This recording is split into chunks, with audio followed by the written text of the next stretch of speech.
Hi, welcome to Do It Yourself channel. Today I will show you how to delete an application from Samsung Galaxy S22 Ultra. To uninstall our application, we need to go to our main menu here, and let's say we want to uninstall our Facebook app. So just tap and hold it, and we have a menu right here. So we are using uninstall. Yes. Do you want to uninstall this app? Yes, please.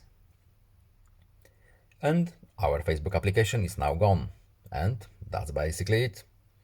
I hope this video was helpful to you. Please leave a like and subscribe. Have a nice day and see you in the next video. Goodbye.